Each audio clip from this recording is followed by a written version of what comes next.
everyone, welcome back in another episode of the Wobcast 2.0, coming at you with lots to discuss today.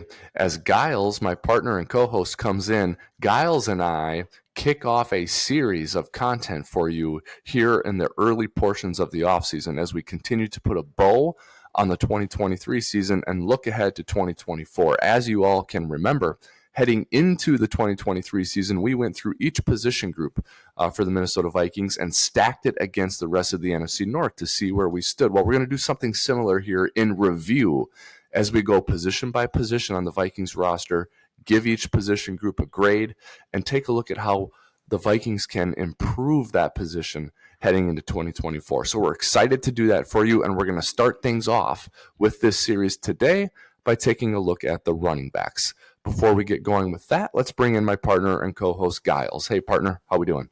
Hey, happy Friday. I got snow all over the ground. I made a joke last week that maybe we wouldn't get snow for the rest of this offseason. And, of course, here we're smacked right in the face with a lot of snow. So I'm sorry for that one. I'm shouldering that blame. But excited to talk about the running back room here today. There's a lot to talk about. Definitely one of the, I think it's fair to say, major inefficiencies of the Minnesota Vikings in the 2023 season. There's definitely some things that worked, definitely things that did not work, and I think there's a lot of options of how we can improve. So excited to talk about it. I am too. I feel the same way. Let's get right into it, Gyles. I think you segued us perfectly there. And so the way we're going to break these things down is we are going to just take a look at what worked and what didn't. I take a look at the running back room, Gyles, and obviously a room in transition last year, right, with Dalvin Cook out, and they turned the keys over to Alexander Mattison from an RB1 standpoint. And instead of sort of rebuilding the room, what they just did is promoted everyone. So Cook gone, you bump Mattison up to RB1, Ty Chandler wins the RB2 job, and then they kind of had a mixture of players as RB3. My favorite one of the group of RB3s was an acquisition from the Rams, and that being Cam Akers, who came in and sparked a little bit before he got hurt. And then I think we'd be remiss not to at least mention in passing C.J. Ham, who is a part of that room and is one of the better fullbacks in the NFL. But when it comes to the performance of the running game and the running back room, I think he's a little bit isolated or separate from that. But we do want to mention the fact that he's a great player for the Vikings, both on offense and special teams. Shifting our focus, though, to the pure running backs, the runners, and the production, not very good. 29th in rushing at 91.4 yards. Only 8 teams had a lower yards per carry average. The Vikings were tied for the fewest rushing touchdowns with 7. Generally, Gyles, just no explosion in this group. And I'm not saying that Mattison can't be explosive. I'm not saying Ty Chandler can't be explosive. Ty Chandler had a 100-yard game late in the season. I'm just saying it wasn't there consistently for the Vikings last year. So at first blush, the signals are not good, Gyles. This was not a productive part of the Vikings offense, and we're going to get into this in a little bit. But quite frankly, I don't think Kevin O'Connell really put things behind it that indicated it was an important part of the offense for him either. But at first blush, just not a very good season for the Vikings running backs. Yeah, I think that's definitely an important thing to call out there when it comes to the priority of the running back room and the position on the field, because ultimately you are absolutely correct with all the different stats that you just laid out. But I think it's also important to recognize that we had the third fewest running attempts in the NFL, right? So when you look at production, you also have to look at attempts, right? So when you look at the aggregate over that, I think there are some bright spots to look at here when it comes to improving the running back room this offseason. And I think this maybe will shed a little bit of light into a different positional group that we'll look into later this offseason. But ultimately, I think the running back room and the offensive line are kind of a unique marriage. I think a lot of people look at the offensive line and the quarterback as a marriage. And I think in the run game, the offensive line and the running back are definitely a marriage. And I think not only, obviously, the attempts were not in a great place. We're definitely a passing offense. I think I don't necessarily see that changing a ton. I do see some adjustments happening because ultimately our red zone offense was greatly affected by our run game. We could not run in the red zone, and people knew we were going to pass, and it became very one-dimensional, and that prevented a lot of scoring potential. But when you look at specifically Ty Chandler and Cam Akers through the totality of the season, I think there's some real interesting bright spots here when it comes to looking at what worked and what did not. And when you're looking at both Ty Chandler and Cam Akers, there was a very specific commonality in their success, and there was a very specific deficiency when it came to, or a commonality in their deficiency when it came to lack of production. So Ty Chandler, when running through the gap between the left tackle and the left guard, very specifically, Ty Chandler averaged 7.6 yards per carry. Yes, please. I'll take more of that. Cam Akers averaged 5.0 yards per carry when specifically running through the left tackle and left guard. Now, to kind of remind the audience, we obviously have Christian Darrisaw at left tackle. And until later in the season, we had Ezra Cleveland, who is amazing at run blocking, until at left he was guard. traded. Yep. Exactly. He traded to the Jacksonville Jaguars and did some decent things over there. But ultimately, we had pretty amazing success when running through that gap because we had two above average run blockers at that position, right? We were doing great.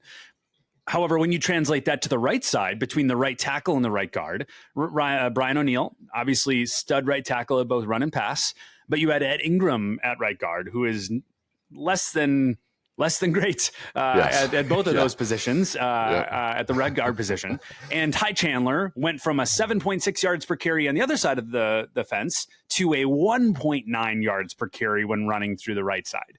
I think that is an interesting stat. And when you look at Cam Akers, went from 5.0 on the left side to 1.5 on the right side. So clearly we had a very hard time running the ball on the right side of the offensive line. And I think if you're trying to improve the running back room, improve the right side of your offensive line, more specifically your right guard position. And I think that instantly improves. If you were able to instantly improve your production, when I mean that from the attempt standpoint, if you increase your attempts, you increase your production at right guard, I instantly think your yards per carry gets better. Now, obviously, there's a few different things that go there. I think Alexander Mattison, after the 2023 season, I'm not a great fan of him because I think he didn't have great performance across either of those categories, but I think speaks to him as a player. I'm a big fan of Cam Akers. I think he's a great, had an overall a great production when he was on the field before he got hurt at the end of the year or for the rest of the year. But I think that's kind of an interesting spotlight. I'll let you chat about what you think about that. But I think the right and left side of the offensive line are definitely a contributor to both success and deficiency. Yep. And these are things, Gyles, that they look at. They absolutely look at this. You've hit a really, really important note here where there is marriage between the backs and the scheme and the offensive line. And, you want to look at, where are we good at running it? Because it's you can't just be like, we got to get better at running the ball. Like that's, It's like try harder, do better. Yeah, what does that mean? Yeah, exactly. You got to get better at like individual things that will lead to you being a better rushing offense. And it's not just on the running backs to be better. It's on a lot of people to be better. So I think you hit on a couple other things though it's almost like you took them from my my notes here. I had chicken and egg argument, okay, where I said it should be noted that maybe I was looking at something outdated, but I had only 4 teams had fewer rushing attempts than the Vikings. So I don't know if we were 3rd fewest or 5th fewest, but either way, you get the point. Okay. Yep. Like we didn't run the ball very much.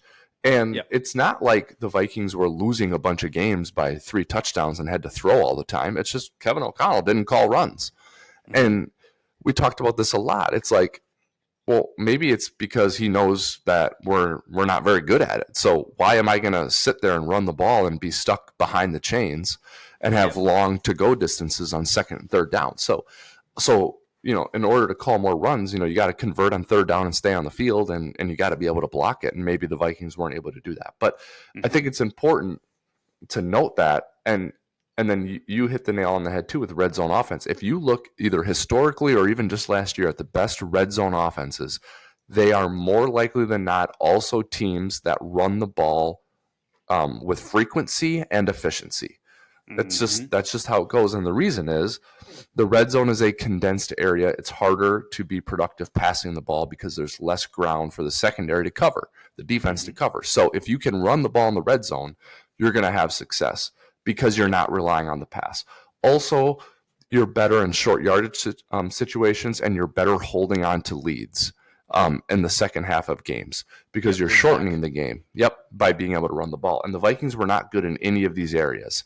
And a lot of it is because they weren't able to run the ball. So, we're singing the same tune here a little bit, and we both are going to be looking for ways that the Vikings could be a better rushing offense in 2024. And while I agree with you that I'm not a big Alexander Mattison guy, I think the job can get done with Mattison. I think the importance or the key is going to be what they do with the offensive line. Mm-hmm. Like, I would be in favor of kind of moving on from Mattison. I don't know if that's a trade or a cut or whatever. I don't know what the dead cap situation is, but I don't love paying this position. And I think you could get the job done with Ty Chandler and Cam Akers and maybe a rookie. I know they drafted one last year in the 7th round, but maybe another one. Because if you block it the right way and call it the right way, you can get the job done with mid-round picks. Look at, and the other thing is, I think there is an inherent adaptability in the Kevin O'Connell offense. And the reason I think that is I've seen him adapt with Minnesota, but more importantly, Gyles, he comes from most recently the Rams and Sean McVay. And I have seen the Rams improve their run game drastically from 2021 and 2022 to 2022 and 2023. Their run game has improved drastically. And look at Kyron Williams, a 5th-round pick from Notre Dame, took the league by storm. I think he had 100 scrimmage or rushing yards in almost every game in the last half of last season. And I think if you really looked into the tape, you would see an adjustment, not just going to Kyron Williams for the Rams, but an adjustment in their run scheme. And so I think there is inherent adaptability in this scheme that Kevin O'Connell can look at what Sean McVay did and do something similar. And I don't think the Vikings will become a run-first operation, but I think they can get a little bit better at it. And I think that helps if you bring Cousins back or if you play a young quarterback. It's going to help that person, either one, because Cousins loves play action, and a young quarterback would benefit greatly from a good running game. So I think this should be I'm all about Kevin O'Connell, his stamp being a passing offense in Minnesota, especially with Addison and Jefferson. I'm okay with that, and Hawkinson. I'm okay with being a 65% passing team, but you still have to have teeth in the running game to be effective throughout the course of the game and to be effective in key moments. The good news is I think there's adaptability in this scheme to do that. Yeah. And I think kind of the foundation of all the things that you're saying is that our run game at least needs to be respected by the other team, because it was not this last year. And teams weren't loading up the box on a perceivably run play when they knew we were going to pass. And then ultimately that's half of the formula for a defense, is deciding if you're going to run or pass, right? So if they already had half the answers to the test, that puts us at a disadvantage. Now, I think because of our amazing offenses, or amazing offensive weapons, we were able to still overcome that. But imagine if we actually had a legitimate run game. And that's where obviously there's a lot of different options to fix it. You mentioned one of them being improve your schematics and try to leverage the players you have, because ultimately Alexander Mattison is under contract next year. And I believe it's a pretty decent sized dead cap hit if you move off of him, which is not a great position. Now, if I could have my perfect pie in the sky scenario, I would like to re-sign Cam Akers. I would like him to be RB2. And to be honest, I would go free agency or draft for RB1 in terms of prioritization when it comes to prioritizing your red zone offense, and let Ty Chandler be your third. And you have 3 premier backs at each of those respective positions. I think Cam Akers would be an amazing RB2 and Ty Chandler is an amazing RB3. And you ask any of those guys to step up, and I think it's a little bit of a stretch. But with that being said, I'm not looking to go break the bank either at this position. Yeah, I'm not either. There's too many needs along the offensive line. I've been on record here with us as saying I think they need another pass catcher with Hawkinson on the mend, and with Kevin O'Connell clearly being a pass-first guy, they need another pass catcher. And then they need all sorts of help on defense. So I don't think they're wise to spend an A-level asset to add a running back talent. Now, you can point to, look what the Lions did with Montgomery and Gibbs and San Francisco and McCaffrey. Like, there are times when you go blue-chip level player at the running back position. The Vikings are not one of those cases. The Vikings need to get it done with a committee, with a collection of players, and they need to focus their improvement on offensive line and then being a really sharp passing attack and have the running game be a complementary piece that they can lean on in key and clutch situations. So I'm all about the Cam Akers thing, Gyles. I think he absolutely should be included, assuming he can get back, be healthy, and be what he was pre-injury. There just was something that looked and felt right with him in the offense. He fit it. And he came from the Rams, which they run the same thing. So no surprise there, right? Another thing I had on here too was that Cam Akers situation was one of the biggest examples of, hey, trust Kevin O'Connell when it comes to offensive personnel. He will tell you what he needs and what will work. He knows. He played the position. He's coached the position. He comes from McVay. They have a keen eye on personnel, fitting scheme, and matching that up. So trust him with offense. If he says, hey, this Cam Akers guy can do it, he can do it. If he says, hey, Jordan Addison, stick with the plan. Let's stick with Jordan Addison. Go get him. Look what happened. So O'Connell has proved his mettle there. And so let him go and identify some pieces to improve the running game. And it will happen, even if that includes adjusting some scheme.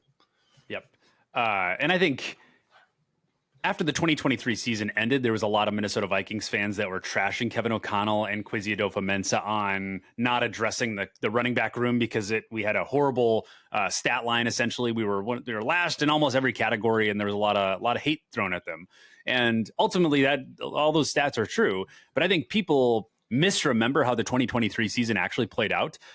I actually believe they were pretty great at responding when things didn't go well. I mean, the running back room was not doing well, and they went and traded for Cam Akers to fix it. Now, the only unfortunate part is that after 4 or 5 games, and he went down with an ACL. Like, that's not Kevin O'Connell or Kwesi Adofo-Mensah's fault, right? Like, that is unfortunate timing, but they took a stab at fixing it. And in my opinion, for a very short term, while Cam Akers was healthy, they did fix the position. So I think it's unfair to criticize them after the 2023 season saying clearly they don't know what they're doing with the running game. Like, ultimately they were dealing with third string everything, right? Across the board. So I think there is a moment of pause and a moment of grace to give to both of those guys. And I think simply bringing everyone back healthy does fix a lot of those things, if we're being completely honest. And I mean, all of the offense are kind of a tightly aligned mechanism. If you have failure at one position, that can lead failure to another, because you might build your entire offensive schematics based on one person doing one thing and another person doing another. And if one of those players goes down and you have to adjust that, your entire game plan that you may have worked on during the offseason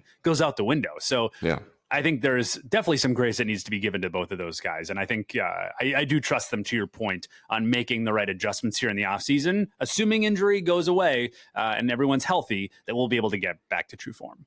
Yep. Last thing here before we give our grade for the position and then move on for the day. Let's dig in a little bit more, and then anything else that you have too, we'll get to, Gyles. Personnel-wise, I want to dig in a little bit here on Madison, because I want to sort of land on an opinion of what this room should look like personnel-wise next season. You're right; he's under contract for 24. His base salary is $3.3 million. His cap hit is 4.6. His dead cap is 4. So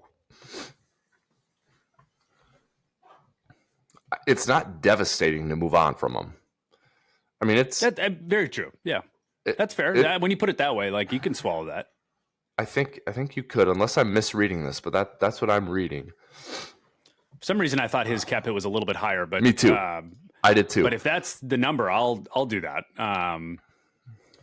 I like Alexander Madison as a person. I think he's a phenomenal human being. I think he's a big piece of that locker room. But I think, unfortunately, his production is not where we need it to be. I think he was good as a counterpunch as RB2. I think he does have some issues with reading holes. Like, I think we've talked a little bit about this. When you think about Ty Chandler and Alexander Mattison, I've been criticizing Ty Chandler about his selfishness. Like when you're running duo, for example, and you either run up the gut or you go around the outside. And if the team that you're playing is loading up the box, that's a communication to the running back. You got to go the outside. But if the team hasn't loaded up the box, then run it up the gut. And that's an all but guaranteed way to get 3 yards, right? It's part of your offensive playbook. We need 3 yards. Let's run duo. And there was far too many times where the teams did not load up the box and he still went on the outside, because when you go on the outside, that's the biggest likelihood or statistical likelihood to go get a touchdown, like to go break away. Yeah. And he was I view that more as a selfish thing. He was just trying to go put numbers on the board, and it's like, nope, like the point here is to go get 3 yards, not to go get a touchdown. Now that sounds weird saying that out loud, but for the purpose of that play, like, you are now losing yards because you went on the outside. Now, when I view Alexander Mattison, I view him as someone that can't adequately actually read. Now, that maybe that's an unfair criticism, but I view him as someone that's not necessarily selfish. He's just not good at reading holes. Yeah, and you might be right about that. If he can read the hole, he goes great. Like if he has a hole, if he has a great offensive line blocking for him, I think he can do the job. So if your entire offensive or off-season strategy is to go bulk up at your offensive line from a running game perspective, then maybe you can run with Alexander Mattison. If you feel like you can more adequately handle timing and make better holes, you can make that work. But ultimately, I think aside of that, I'd be willing to move off of him. Yep. So I think Mattison would be your hammer. Like, I think he'd be David Montgomery in the Montgomery Gibbs thing, or if you remember Kamara and Mark Ingram. Yeah. You know, he's a lower level Mark Ingram and David Montgomery. Like he's definitely a notch below those two guys, but that's the role. He's the hammer role. I think someone else, Cam Akers, Ty Chandler, free agent, draft pick, would be sort of the explosive guy, the dynamic guy, the pass catcher. Yep.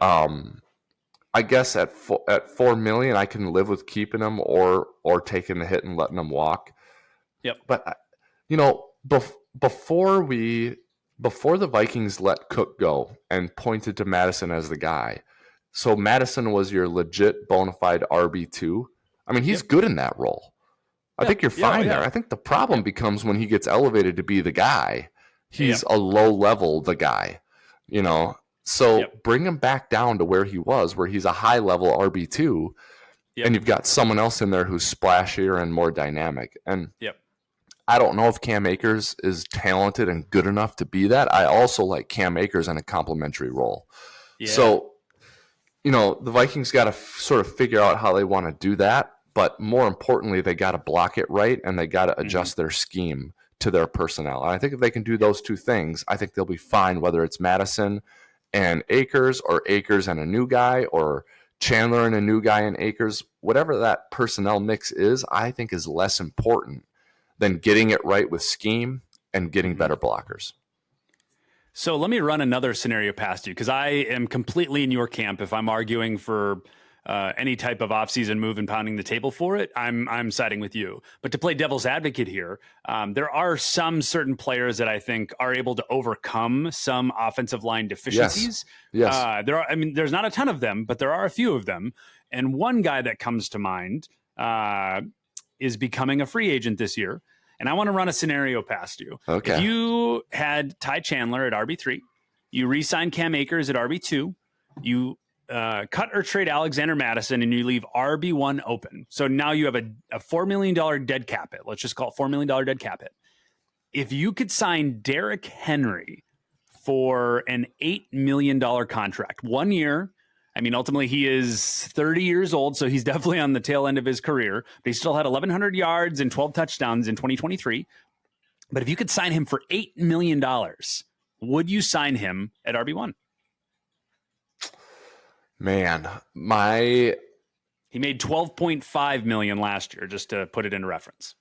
Does that throw your identity into crisis mode, though? Your identity is put the ball in the quarterback's hands and throw it a bunch and score a lot of points, and Justin Jefferson and TJ Hawkinson and Jordan Addison.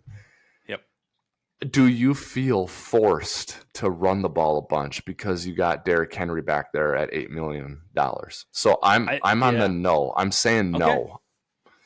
But talk to me. Would there if you be disagree. a number that would get you there? Because the only reason I bring it up is the illusion of control and the illusion of a run game to try to build a threat on the other team. Because ultimately, teams didn't respect a run game. But if you have Derrick Henry back there, they can't help but respect it, right? So if you're in a position that becomes so much more dynamic, now I think the entire conversation is predicated on whether or not Derrick Henry is okay taking a backseat role. Now, the fact that he's 30 years old and I mean, his production is about ready to fall off a cliff based on the running back formula.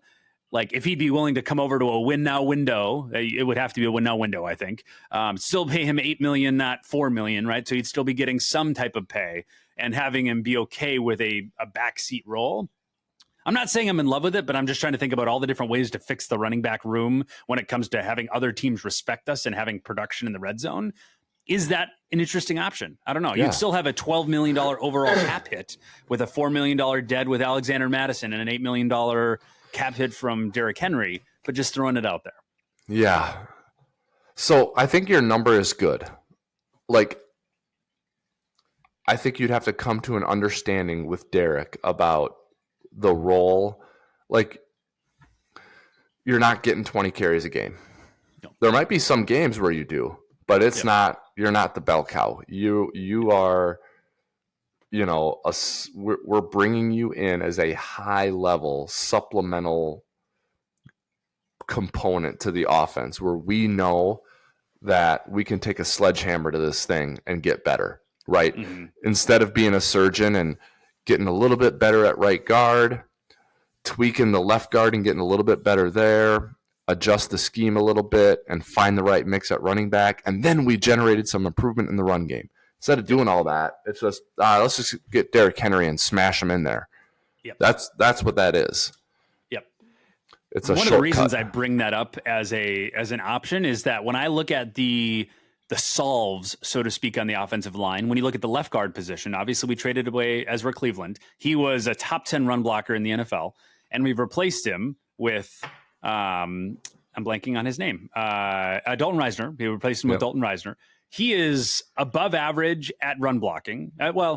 In certain respects, he's above average at run blocking. He allowed 0 sacks this season, which is ultimately the true category. I don't think he is as great as other people make him out to be. I think he is a guy that sloppily gets it done, if that's the right word to say. Sure. I don't think he's super efficient. I don't think he is great in a lot of things. I think he still allows pressure, but at the end of the day, he's not going to let anyone sack his quarterback, right? Now, I'll take that. Like when you think about a guy that's going to protect your quarterback, he's not going to do all the things right, but at least he'll make sure that the most important thing happens, right? Yeah. But he is not good at run blocking. And I think all signs point to us re-signing Dalton Reisner because he's a free agent technically.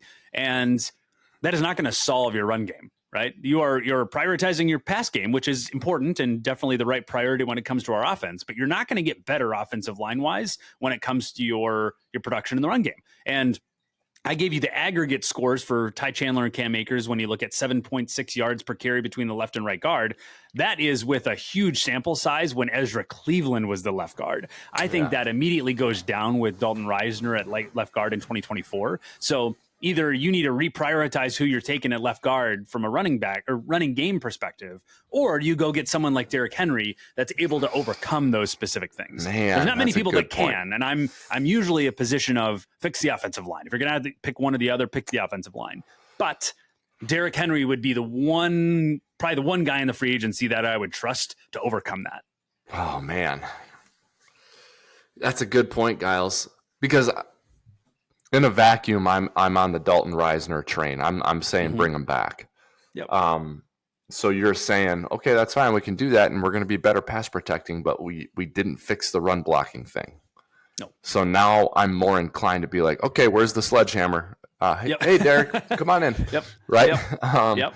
Yep. Eight number's a good number, or 8 million's a good number.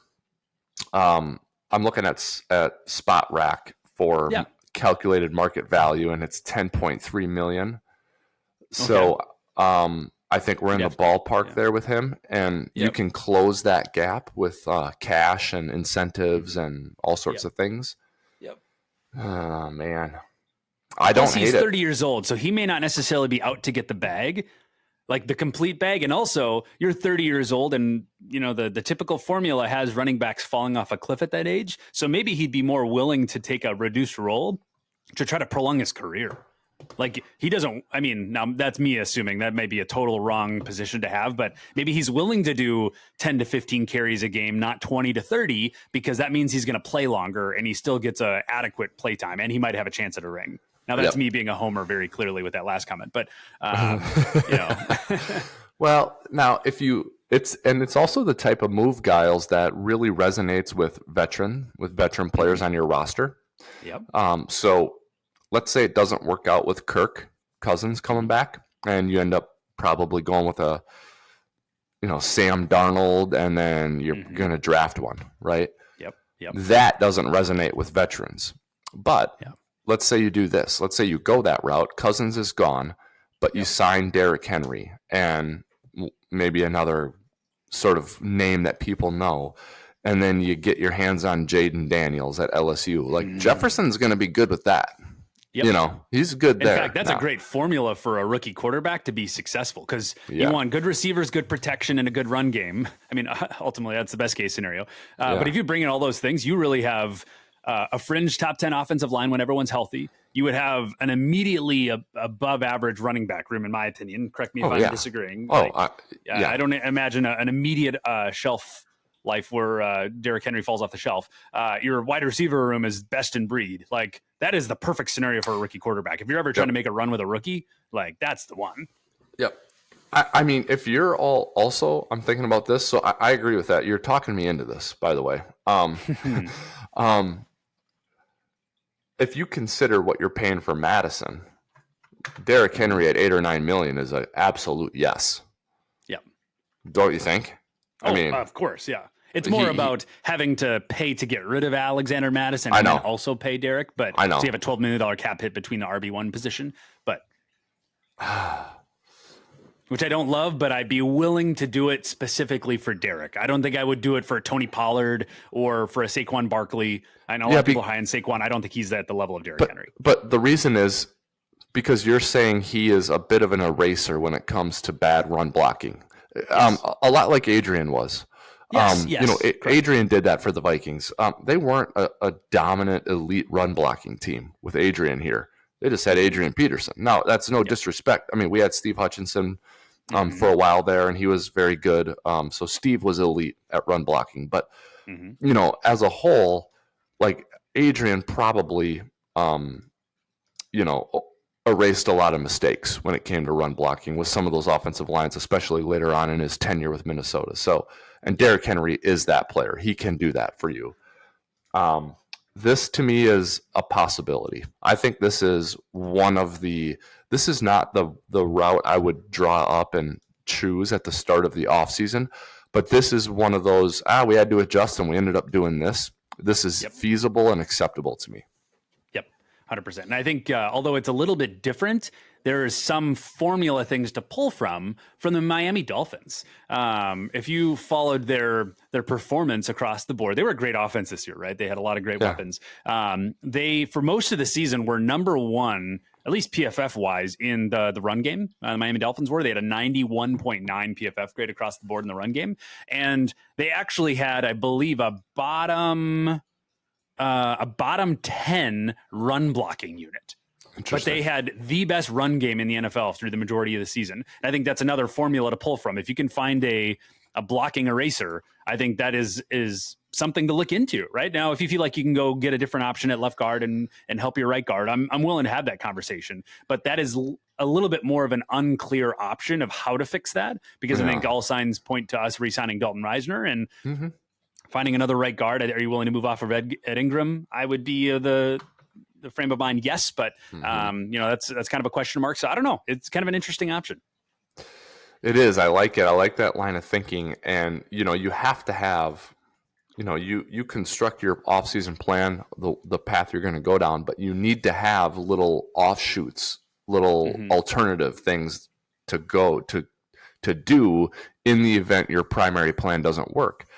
And if this is one of those little offshoots, I'm there for it. I think it's a good one. Truthfully, I didn't even think of it. I didn't even consider it because to me, it's not a great scheme fit. But that's kind of the point. It's an eraser of it's sort of a cheat code for not being able to fix the run blocking part of it. This is an overly dramatic way to put it, but it's almost like you stumbled into a little bit of money, not a lot of money, but a little bit of money, and you get a nice house, and you very clearly don't know how to drive stick, and you want your neighbors to think you've really made it. So you go out and rent a Ferrari. You don't buy it, but you rent it, and you put it in your front yard, and everyone thinks like, whoa, they really made it. Like, I don't know how to drive that thing, but like everyone's going to think that it's a big deal. And I think, although that's an overly dramatic way to say it, I think when it comes to getting other teams to respect your run game and to increase your production when it comes to red zone, that would be a fix. That certainly would be a fix. I like that. That's very good. And look, the Vikings are, although last season was a very big disappointment from an expectation standpoint and from a talent on the roster standpoint, the Vikings are in the tier of gunning for it next year. Like 2024, I think if you asked a Vikings fan or Mark Wilf or Justin Jefferson and his agent, like we're going for it next year. And Derrick Henry, an acquisition like that is in line with that mindset, right? So, 100%. Interesting. Well, my grade for this position group, Gyles, in 2023 was 2 on a scale of 1 to 10. An addition like this would certainly help increase that number, I would think. So I don't want to focus too much on the grade for this one because it's so negative, but I think it's very difficult to feel good about the running back room last year for the Vikings. They come in with a very low grade. For me, we're going to assign a grade to every room as we do this, evaluation, in review. And I ended up at a 2 for the Vikings running back room. How about you? Honestly, we're in the same spot. Now, I came out additionally with a 2 out of 10 score. If we re-sign Cam Akers, I'm willing to bump that up to a 3.5 or a 4, which is still not a great grade, but I think that definitely solidifies it. But he's technically a free agent, so I didn't factor that into my score. So I believe we're at a 2 currently as well. Yeah. I'm a Cam Akers guy. I hope he's back too. I think it's a great fit, great scheme fit. So I think that would bolster the Vikings' chances of improving as a running back group in 2024. This is not a do or die situation for the Vikings to get better at running the ball and get better at the running back room, but it's not an irrelevant one either. They got to bump it up a little bit. And if they do, they will reap the rewards when it comes to short yardage and red zone. And that's ultimately the benefit that they'll gain. And it would help every once in a while to get a 60-yard run for a touchdown or to flip field position, wouldn't it? And that just didn't happen for the Vikings last year. So, all right. Hope you guys enjoyed this exercise. We're going to do it for every position group up and down the Vikings roster. Up next is going to be cornerback. So Gyles and I will go back to the drawing board and evaluate the cornerback room. Before we go, though, let's have an on-air production meeting, Gyles. We should also do quarterbacks, right? So how do we want to do that? It's really all about Cousins. We don't know what's going to happen yet with Cousins, but we want to evaluate the quarterback room. So we're going to have to do that at some point here. I think it's more of a theoretical discussion. So for those who are interested in this series of looking back on every position group and reviewing it, we are going to do quarterbacks. But I don't think we can do it in this traditional sense. I think we're having a more theoretical discussion. You know what I mean? 100%. There's a lot of different decision tree moments from this where you make one move and the other dominoes fall because there's a lot of different factors that play into it because you're drafting at 11 and to draft a quarterback that you may want, you might have to trade up, and obviously that costs capital and that can affect the rest of your team. There's payments involved when it comes to the cap and paying Justin Jefferson, and all those different things factor into the quarterback position. And whether or not you can even re-sign Justin Jefferson is part of that discussion. There's a chance that if you don't re-sign Kirk, that JJ walks, or at least if you don't provide an adequate option at quarterback. The other thing that we'll walk into more is also your position of leverage. You and I both have talked a lot about like the styles of negotiation. And if you let Kirk walk in free agency and you go to the draft and you haven't traded up to like 3, for example, and you want to go get a quarterback, you are now Oh, going to yeah. have to overpay because You're paying a teams higher know that you're price. desperate. Yeah, Correct. for sure. Yep. So there's a lot of different factors that go into this, and you got to have your plan A and your plan B. And, there's a lot of different ways for this to fail, if we're being honest. Yep, there is. So they got to press the right buttons and figure it out. So Gyles and I we'll do a quarterback one of these as well. We'll have it in our back pocket and throw it out there when the time is right. But up next will be cornerbacks in our position review series of the Vikings 2023 performance as we look ahead to 2024. All right, partner, that's it for me. You got anything else? No, let's go sign Derrick Henry. All right. Sounds good to me. Sledgehammer time, baby. All right. If you're not already, make sure you follow, like, and subscribe the Wobcast 2.0 on all platforms, YouTube, Spotify, Google Play, Apple Podcasts, Instagram, all the places. And once you do that, we will see you there. That's it for this episode of the Wobcast 2.0. On behalf of Gyles, this is Wobby signing off for now. And until next time, Skol Vikings.